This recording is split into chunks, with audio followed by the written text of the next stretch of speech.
सहोदितं नन्दनन्दनहं वन्दे राधिका चरणोदयं गोपीनां समयुक्तानां वृन्दावनमनोहरं श्रीकृष्ण चैतन्य प्रभु नित्यानन्द श्री अद्वैत गदाधर शिवासादि श्री गौरभक्तवृंद हरे कृष्णा कृष्ण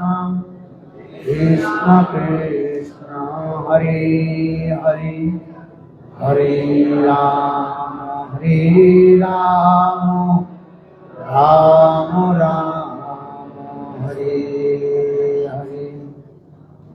सबसे पहले मेरे गुरुपाद पद्मों नित्य लीला प्रविष्टम विष्णुपाद अष्टोत्तर सतस्य श्रीमद भक्ति वेदांत श्रील वामन गोस्वामी महाराज एवं नित्य लीला प्रविष्टम विष्णुपाद अष्टोत्तर सतस्य श्रीमद भक्ति वेदांत श्रील नारायण गोस्वामी महाराज के अभय चरण कमलों में अनंत करोड़ साष्टांग दंडवत ज्ञापन करता हूँ। तत्पश्चात नित्य लीला प्रविष्टम विष्णुपाद अष्टोत्तर सतनाम भक्ति वेदांत स्वामी महाराज एवं मंचस्थ विराजमान सन्यासी वृंद एवं उपस्थित समस्त वैष्णव वृंद सज्जन वृंद हरिकथा पिपासु सत्यवृंद एवं परम स्नेहशिला मातृवृंद सभियों के चरण कमलों में मेरा यथावत दंडवत प्रणाम स्वीकार। आज जिस सभा की जो विषय रखा गया श्री गुरुदेव के एवं ब्रज जो भाव, इस विषय में विभिन्न वक्तागण बहुत सुंदर रूप में गुरुदेव की भाव माधुर्य को प्रकाश किया, क्योंकि जो राधा जी के जन बिना राधा जी के महिमा की वर्णन नहीं कर सकते। इसे कहा जाता है न देवम देवम अर्चय। देवताओं की अर्चन करने के लिए देखो देव भाव भी चाहिए, यानी सात्विक भाव होनी चाहिए, तब तो हम ठाकुर जी को अर्चन कर सकते हैं। इसलिए अर्चन दीपिका में अर्चन करने के लिए पहले ये लिखा रहता है भाव होना चाहिए। जो जिस भाव में डूबे रहते हैं किसी न किसी प्रकार से वो भाव बाहर आ जाएगा। जो आप खाओगे वही क्या चीज आएगा, डकार आएगा। डकार कहते हैं ना, आएगा नहीं आएगा फिर जितना ही वो छुपाने के लिए प्रयास करें वो उतना ही छप जाते हैं। भगवान अपने को छुपाते हैं और भक्त भगवान को क्या करते हैं, छपाते हैं, माने प्रकाशित करते हैं। और भक्त छुपते हैं और भगवान उसको प्रकाशित करते हैं।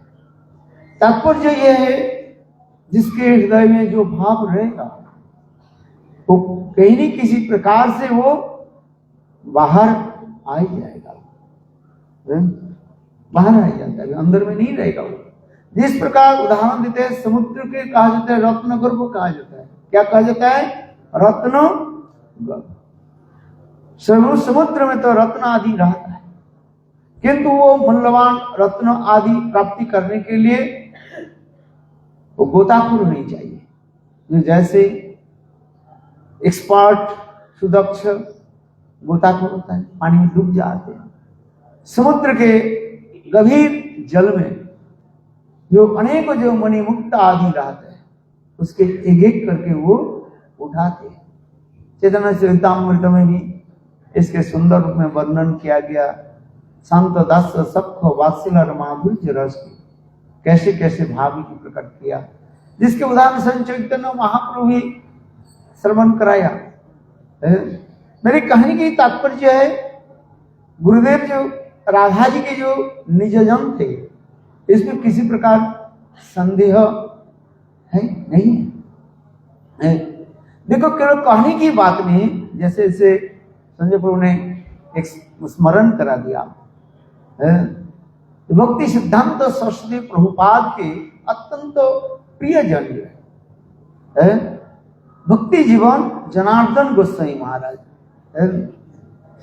शायद आप लोग ने दर्शन किए होंगे, भक्ति जीवन जनार्दन गोस्वामी महाराज बंगाल में खड़गपुर में पूरा थे, जिन्होंने सन्यास दिया, जिसका नाम भक्ति वैभव पुरी गोस्वामी महाराज के शिष्य जो है उनके भक्ति कमल गोविंद महाराज। ये देखो उनके मठ भी हम लोग भी गए थे, क्योंकि भक्ति जीवन जनार्दन महाराज जी के साथ हमारे गुरुदेव श्री वामन गोस्वामी महाराज के साथ अत्यंत जो है सख्य भाव था, मित्र था। तो गुरुदेव भी उनके मठ में आकर के रहते थे। श्री गुरुदेव के साथ हम लोग भी खड़गपुर में जाते थे और वहाँ पर भी हरि कथा भी कीर्तन आदि करते थे। और विशेष करके भक्ति जीवन जनार्दन गोस्वामी महाराज यह ब्रजमंडल परिक्रमा के समय वो आते थे, 1-1.5 महीने तक यहाँ पर मथुरा मठ में रहते। क्योंकि आज प्रसंग में ऐसे हो रहे हैं, ये भक्ति जीवन जनार्दन गोस्वामी महाराज सब समय एक बात करते थे, हा विश्वानंदिनी, हा विश्वानंदिनी कह के रोते थे। कभी जूते पहन करके ब्रज में विचरण नहीं करते। उम्र बहुत हो गया, 70-75 साल हो गया, 80 साल करीब हो गया है, और सब समय हराधे हा विश्वानंदिनी, हा विश्वानंदिनी कह के लूट खाते थे। यह देखने में बहुत कम है, विरल है, किंतु तथापि हम लोग ने देखा गोवर्धन आदि परिक्रमा के समय खाली पैर में चलते थे और पैर काट जाता था, खून निकलता था। हमारे पूज्यपाद श्री प्रेमानंद प्रभु उनके बहुत सेवा आदि करते, हम इसलिए करें। और वही पूज्यपाद भक्ति जीवन जनार्दन गोस्वामी महाराज जब भी कथा बोलते थे, वो पहले श्री गुरुदेव नारायण गोस्वामी महाराज की जो है महिमा वर्णन करते थे। मैंने देखा उसको और कहा था, देखो श्री नारायण महाराज, श्रीपाद नारायण महाराज ये राधा जी के निज जन है। राधा जी के निज जन बिना राधा जी की महिमा कौन वर्णन कर पाएंगे? कोई शास्त्र पढ़ करके बोल दे वो दूसरी बात होता है, किंतु वास्तव रूप में हृदय से जो प्रकटित हो जाता है वो महानुभव जन जो है वो समझ सकते हैं। ठीक है, नहीं केवल कमिटी मेमोरी और वॉमिटिंग अंदर पेपर, ऐसे नहीं। किंतु श्री गुरुदेव की ऐसे महिमा जो था वो स्वयं कहते थे भक्ति जीवन जनार्दन गोस्वामी महाराज। विशेष करके राधाष्टमी के समय जब राधा तत्व पर विचार होते थे, बहुत सुंदर आदि, जब मथुरा के बड़े बड़े मूर्धन्य पंडित समाज जब आते थे, वासुदेव चतुर्वेदी, मनोहर लाल शास्त्री और सब जितने सभी वृंदावन मथुरा आदि से सब लोग जब आते थे, उस सभा में सभी लोग तो भाषण देते थे, किंतु गुरुदेव अंत में जो है जब जो कंक्लूजन देते थे उसके सुन करके समस्त पंडित समाज कितने भूरी भूरी प्रशंसा आदि करते थे। ये वास्तव गुरु महाराज श्री महाराज जी जो राधा जी के जन्म है, इसमें कोई संदेह नहीं है। चलो गुरुदेव की अप्रकट के बाद जो ग्रंथ आदि प्रकाश हुए, रमन मंजिल के बारे में सभी लोग विदित है, जानते हैं। किंतु देखो गुरुदेव प्रकट रहते हुए भी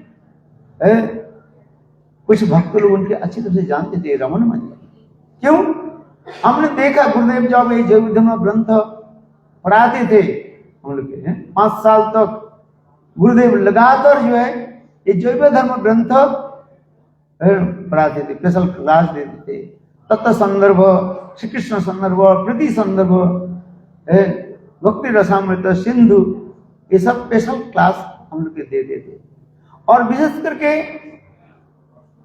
ये जैव धर्म ग्रंथ में जब रमन मंजरी के कथा जब आते थे, हमने देखा गुरुदेव के आंख जो छल छल करते थे, आंखों से आंसू आ जाते, जैसे कहे ये राधा कृष्ण अभी शयन कर रहे हैं और निशांत समय में, और ये कखोटी आकर के, कखोटी माने बूढ़ी बंदरी है, वो देखो राधा कृष्ण की शयन में व्याघात कर रहे। तब समय उस समय कोई सखी कह रही है, हे रमण मंजरी, ये तुम्हारी ड्यूटी है, कर्तव्य है, तुम्हारी ये सेवा है, जाओ वो कखटी के जो है शासन करो। तो जब गुरुदेव जब एक गुरुदेव इस कथा को रमन मंजरी नाम लेते थे, स्वयं गुरुदेव कितने भाव में अभिष्ट हो जाते। देखो हम इसलिए कह रहे हैं गुरुदेव जी साक्षात जो रमन मंजरी है, और गुरुदेव कुछ सांकेतिक चिन्ह में भी लिखते थे। ऐसे कुछ उनके प्रिय भक्त के निकट अभी तक भी वो गुरुदेव के हाथ से, हमारे हाथ से नहीं है, गुरुदेव के हाथ से, इसलिए गुरुदेव के हाथ से ही लिखा है, रमन मंजरी सब लिखा है। चलो हम इसलिए कह रहे हैं क्योंकि राधा जी के भाव कौन व्यक्त कर सकते हैं, मंजरी बिना कौन वर्णन करेंगे। वास्तव विशेष करके नवद्वीप परिक्रमा के समय, विशेष करके महाप्रभु के जो है 500 साल पूर्ति होने के पश्चात नवद्वीप में उस समय विशाल सभा हुई। करीब 1 महीने तक नवद्वीप धाम में विभिन्न मंदिरों में, गौड़ीय मठ में महाप्रभु के अवदान और वैशिष्ट के बारे में सभा हुई, जिसमें बड़े बड़े पंडित लोग, विद्वान लोग भी आते थे। मेरा याद है देवानंद गौड़ीय मठ में भी ये सभा हुई, और उस सभा में बड़े बड़े पंडित लोग भी आए थे, सब संस्कृत में वक्तृता देने लगे। नवद्वीप के जो है पंडित लोग कोई सामान्य नहीं है, और संस्कृत भाषा में सब वक्तृता देने लगे। और अंत में गुरुदेव के भाषण हुई। गुरुदेव कितने दीनहीन होकर के बोले, जो महाप्रभु की जो तिनाद भी सुनिच, जो वास्तव जो मूर्तमान जो प्रकाश, सब पंडित समाज ने बुरी बुरी प्रशंसा की। गुरुदेव ने कहा देखो, एक तो मेरा कौन सा बिहार कौन सा मैं बताया, जरासंध के मगध देश में मेरा जन्म हुआ है। गुरुदेव एक कथा, एक इस पर कोट करते थे, मेरे हृदय में कोई भक्ति भी नहीं है, और मैं पुलिस सुपरिटेंडेंट होने के नाते मैं भी कुछ नहीं जानता, मैं संस्कृत भी पढ़ाई नहीं है, संस्कृत में नहीं जानता। यहाँ पर ऐसे विद्वान पंडित लोग बैठे हुए हैं, सभी लोगों ने संस्कृत में भाषण दिया, मैं तो संस्कृत नहीं जानता, किंतु आज मैं जो कुछ भी बोलने के जा रहा हूं, केवल मैं गुरुपाद की कृपा ही जानता हूं। गुरुदेव की कृपा से मैं जो बोल रहा हूं, यह गुरुदेव की ही क्रेडिट है, और गुरुदेव के चरण में उसको मैं अर्पण करता हूं। इस कथा के जो बोलने लगे, सारे पंडित समाज जोर से ताली बजाए। देखो गुरुदेव के ऐसे के दीपनाथ भी सुने जो भाव है, वास्तव ये गुरुदेव की ये महिमा जो है 1985 में जो है सभा 85 और 86 है, महाप्रभु की जो 500 साल वर्ष की पूर्ति में जो सभा हुई, और फिर गुरुदेव बहुत सुंदर सरल भाषा में महाप्रभु के ऊपर जब भाषण देने लगे, समय दिया था गुरुदेव को जो है 10 मिनट, जो संचालक वो भूल गए। गुरुदेव, मेरे याद है गुरुदेव बोलने, 1 घंटे तक गुरुदेव बोलने लगे, संचालक स्वयं ही भूल गए, वो घंटे मारने के लिए ऐसे ऐसे शब्द आदि बोलते थे। विशेष करके देखो राधा रस सुधा निधि से ऐसे ऐसे श्लोक आदि बोलते थे, सब बड़े बड़े पंडित लोग भी ऐसे करके देखते थे। जब किंचित तिनगुलम विकट मुखम, रघुनाथ जत्किंकृ बहु खोलु काकुवानि नित्यं परस पुरुष सिकंड मौले जस्सा कदार संदे विश्वानु जाया तत्कलि कुंज भवनांगन मार्जनी श्याम। ये महाप्रभु कौन है? इस महाप्रभु चैतन्य महाप्रभु कौन है? इसी के ऊपर जब गुरुदेव जब भाषण देते थे और इस श्लोक के गुरुदेव जब कोट करते थे प्रबोधानंद सरस्वती के राधा रसुदानी, और इतने सुंदर भाषण सुनकर के पंडित लोग ऐसे दिखते थे, और उनकी व्याख्या भी कैसे, और 5 मिनट में पंडित लोग ऐसे केवल भाषण देते थे, इतना सुंदर जो है। इसलिए कहते हैं न्यायात्मा प्रवचन लब्ध न मेधया न बहुना छुते न जब में वैसे तेन लब्ध तस्मात्मा विभ्रुत तनुसाम।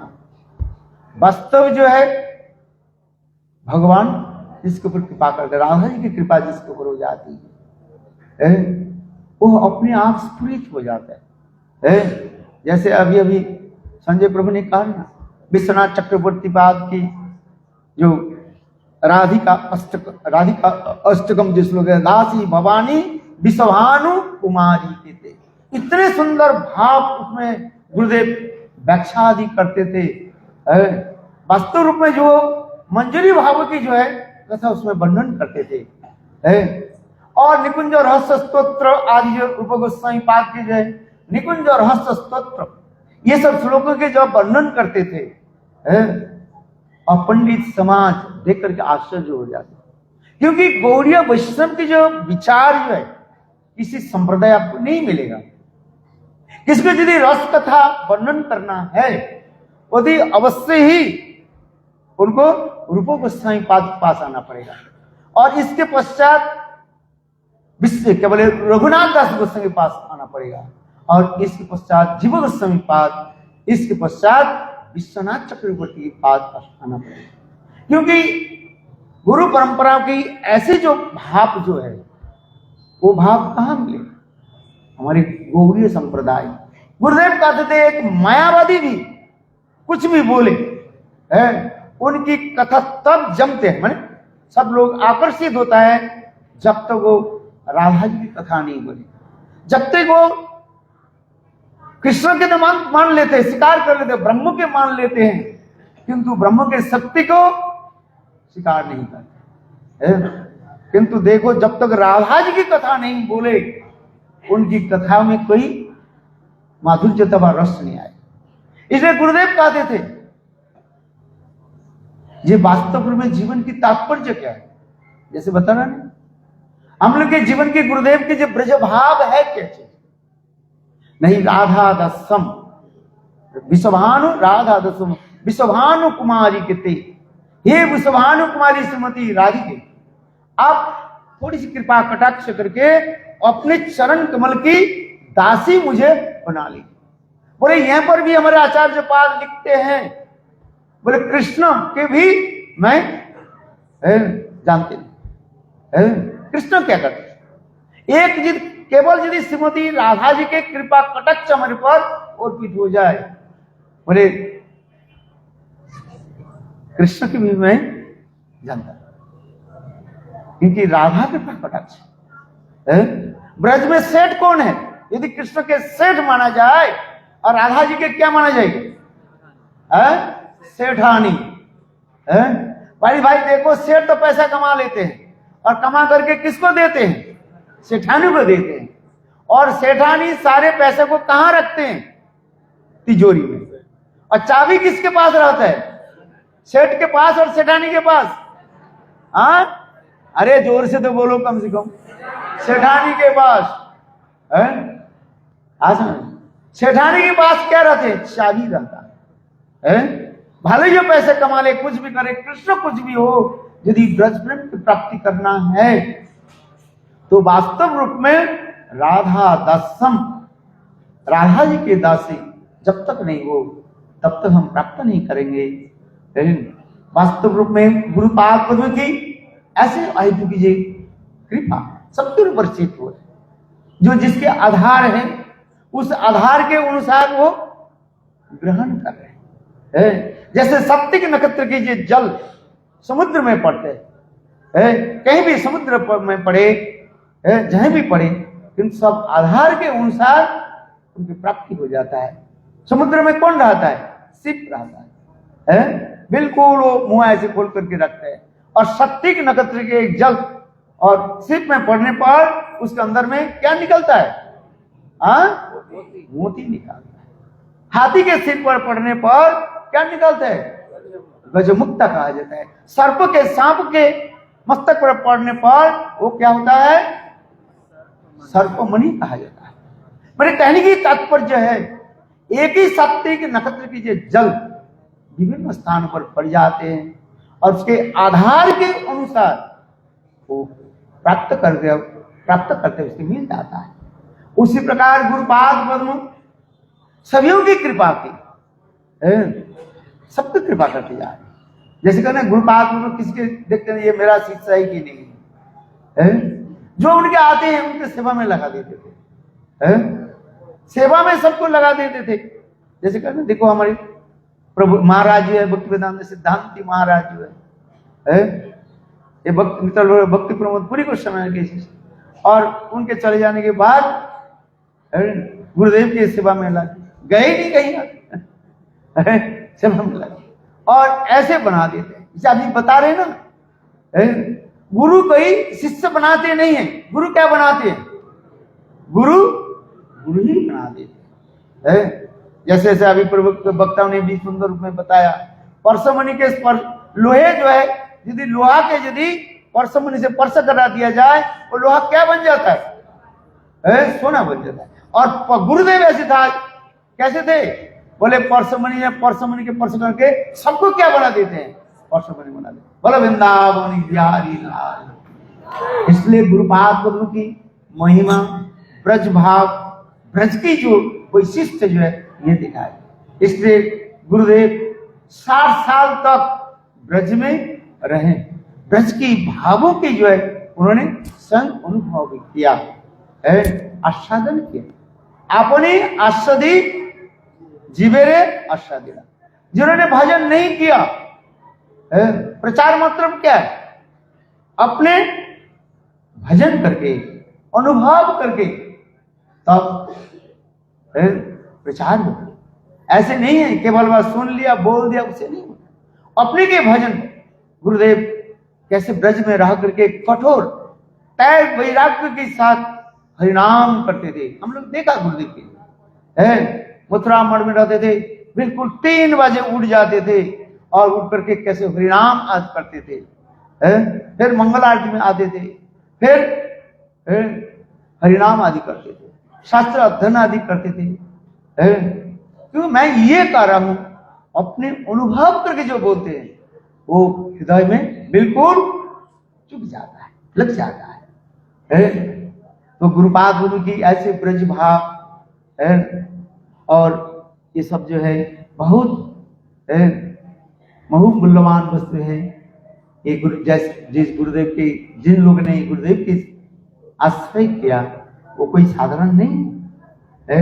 किसी भी प्रकार से गुरुदेव के स्पर्श हो जाए, किसी भी प्रकार से उनकी कथा हम श्रवण कर लेते हैं, वो ब्रज प्रेम अति अवश्य ही प्राप्ति होगी। यही कहकर के मैं अपने वचन के यहाँ पर विराम देता हूँ।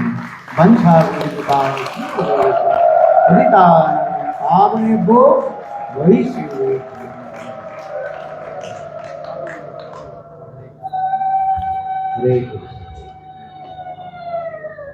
कितने सुंदर रूप से महाराज जी ने गुरु जी की महिमा और उसके साथ साथ जो ब्रज भाव बड़े सुंदर रूप से वर्णन किया। सच में हृदय गदगद और ऐसा लगता है स्नान हो गया। एक तो जल का स्नान और एक हरि कथा का स्नान। सभी वक्ताओं के मुख से प्राय हमने बहुत कुछ सुना। सार रूप में मन में एक विचार आ रहा था। अक्सर ये देखा जाता है कि सभी शिष्य अपने गुरु महाराज की महिमा का दान करते हैं, ये स्वाभाविक है। परंतु श्रेष्ठ वह शिष्य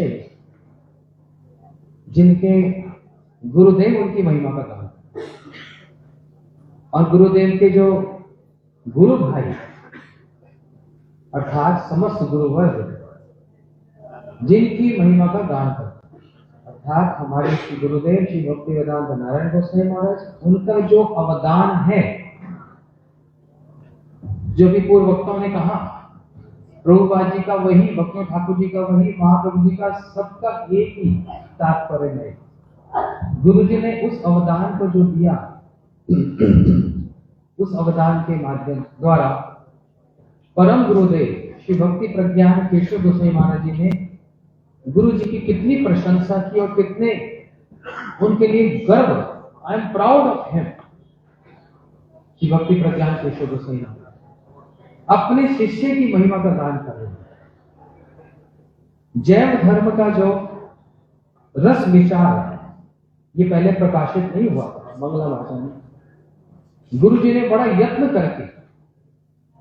करके जिसको परम गुरु जी प्रस्तावना में लिख रहे हैं जैव धर्म की, कि श्री भक्ति वेदांत नारायण महाराज ने हिंदी भाषी लोगों को अनुग्रहित करने के लिए, अनुग्रह प्रदान करने के लिए उन्होंने पहले बांग्ला भाषा को सीखा और फिर कितना कठोर परिश्रम करके जैव धर्म में भक्ति ठाकुर जी के द्वारा जो रस विचार, उस रस विचार को उन्होंने प्रकाशित किया।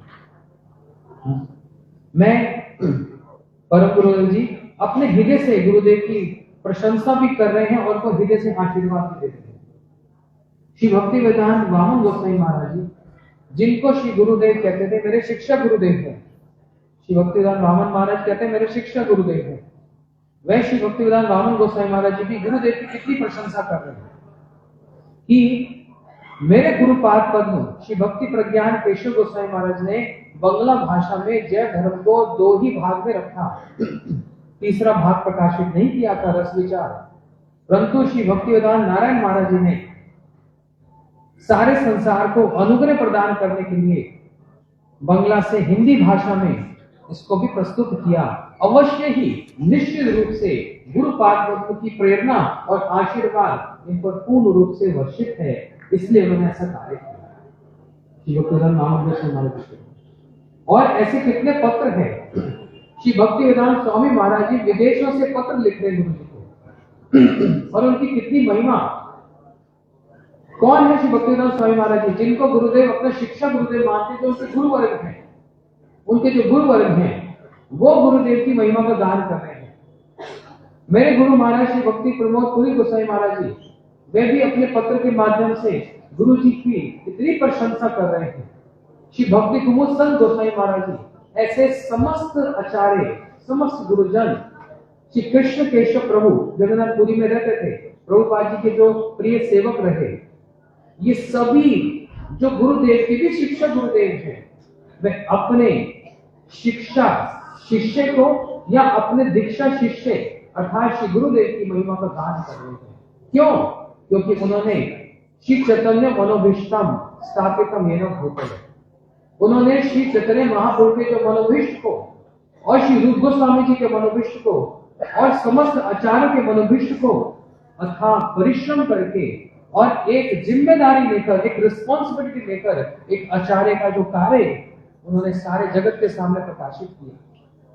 और साथ साथ ब्रज भाव ही नहीं, उस ब्रज भाव की प्राप्ति भी कैसे होगी, वो भी गुरुपाद पद्म श्री गुरुदेव ने अपने आचरण के माध्यम से और सबको ये शिक्षा देकर, और कभी कभी तो क्रोध में भी कहकर कि तुम कोई जिम्मेदारी लेकर सेवा नहीं करते, तुम्हारा जीवन पशु जैसा है, क्रोध भी प्रकाशित करते हैं। यही बरसाना में जब पढ़ा पढ़ता था ब्रजबंधन परिक्रमा का, मेरे को स्मरण है वो 2001 की बात, गुरु जी ने सब पर ऐसा शासन किया, कोई जिम्मेदारी नहीं लेना चाहता। यहाँ पर घूमने आए हो क्या? ये कोई पर्यटन स्थल है? ये कोई टूरिज्म है? ब्रह्मचारी हो, सन्यासी हो या कोई ग्रस्त हो या कोई माता भी क्यों ना हो, सबको एक जिम्मेदारी लेकर, एक रिस्पॉन्सिबिलिटी लेकर, सेवा का भार लेकर तो सेवा करनी चाहिए, नहीं तो खुले सांड की तरह घूम रहे हैं जिसका कोई अंकुश नहीं है, कोई अंकुश नहीं है। लेकिन एक रिस्पॉन्सिबिलिटी लेकर गुरु जी ने इतना बड़ा भार अपने मस्तक पर लिया और वो भार अपने मस्तक पर लेकर फिर आगे उस भार को फिर प्रदान भी किया। ये रिस्पॉन्सिबिलिटी लेकर सेवा का एक बड़ा महत्व है, एक जिम्मेदारी लेकर। नहीं तो क्या, गुरु जी बोले भक्ता बनने से नहीं होगा, ग्रंथ पढ़ने से भी नहीं होगा, और माला कितनी करते हो, 16 माला भी पूरी नहीं होती, और ब्रज भाव की प्राप्ति करोगे। 16 माला ये अंतिम पड़ाव नहीं है, 16 माला से नाम आरंभ होता है। गुरु जी कह रहे मथुरा मठ में हरि कथा में 16 माला से माला आरंभ होती है, समाप्त नहीं होती। और हमारी 16 माला में समाप्ति हो गई, दिन पूरा हो गया, अब अगले दिन करेंगे, ऐसे ब्रजभाव प्राप्त होगा नहीं। इसलिए गुरुदेव वो साधन को भी, कि उस ब्रजभाव के प्रति जो साधन होगा, तो गुरु जी हमेशा षट गोस्वामियों का स्मरण कराते थे। विरय भाव से हाँ देवी ब्रज देवी के हे नंद सुरपुतः श्री गोवर्धन कल्प पाद बदले कालिंदी मणिपुतः घोषणता विधि सर्वतो ब्रजे हेदिर महाविमलो। गुरु जी ने बैठक में जैसे ये बात बोली, बस एकदम कंठ अवरुद्ध हो गया, नेत्रों से अश्रु प्रवाहित हो गए। गुरु जी बात को कह रहे गोस्वामी कैसे विरय भाव से समस्त ब्रज में, लेकिन क्या वो ब्रज भाव की ही बात कहते थे? न वो स्वयं साधन करके भी दिखलाते थे। कहां वो विरह, कहां है वो विरह, कहां है वो साधन? श्री दास गोस्वामी जी का, श्री चक्रवर्ती ठाकुर जी का, श्री भक्तियों ठाकुर जी का, प्रभुपाद जी का, कहां है ऐसा साधन? इसलिए ब्रजभाव बोलने से नहीं, गुरु जी बोलते थे उस ब्रजभाव के प्रति लोभ, और उस लोभ के प्रति वो जो साधन है, वो साधन भी अत्यंत आवश्यक है। इसलिए न मात्र ब्रजभाव की आलोचना, परंतु साधन के द्वारा, उन गोस्वामी वर्गों के अनुगत में साधन के द्वारा भी इस ब्रजभाव की प्राप्ति होगी, नहीं तो ये एकदम सुपरफिशियल भावुकता ही रह जाएगी, बस भावुकता, बस फनेटिकिज्म, फनेटिक हूं। 2001 ना 2002 की बात, जगन्नाथपुरी में पुरुषोत्तम महीने में वहां पर एक दंपति, एक परिवार, कपल गुरु जी से जुड़े थे, हरि कथा सुन रहे थे, सब समय माधुर्य भाव की सुनते थे। गुरु जी ने अनाउंस किया आज हम परिक्रमा करते करते श्री हरिदास ठाकुर जी की समाधि पे जाएंगे उनकी कृपा लेने के लिए। तो जानते हो उन्होंने क्या बोला? ऐसे बैठे हुए थे कथा में, बोलते हमको जाने की क्या जरूरत है, गुरु जी तो उनके लिए बोल रहे हैं जो वैदिक भक्ति करते हैं, हम तो रागनुगा वाले हैं, हमको हरिदास ठाकुर जी की समाधि पे जाने का क्या प्रयोजन, हमारा तो कोई प्रयोजन नहीं। इसको बोलते हैं फनेटिकिज्म। तो गुरु जी तो माधुर्य भाव, गोपी भाव, हरिदास ठाकुर थोड़ा ना गोपी है, ऐसी बात। तो इन विचारों पर गुरु जी वज्रपात करते थे, थंडरबोल्ट। ऐसी भावुकता से नहीं चलेगा, उसके प्रति साधन भी चाहिए, और कैसा साधन? गोस्वामी वर्गों जैसा साधन चाहिए, तो वो भाव की प्राप्ति होगी। नहीं तो बस इसी के मन के लड्डू खाते जाओ, मन के लड्डू, ऐसे नहीं होगा। इसलिए समापन करता हूं, उन्हीं श्री गुरुदेव के चरणों में प्रणाम करते हुए उनकी अद्भुत कृपा हम सब पर वर्षण हो, वैसा साधन भी हो, वैसा भाव भी हमको प्राप्त हो। आपकी अद्भुत कृपा से ये सब कुछ संभव है।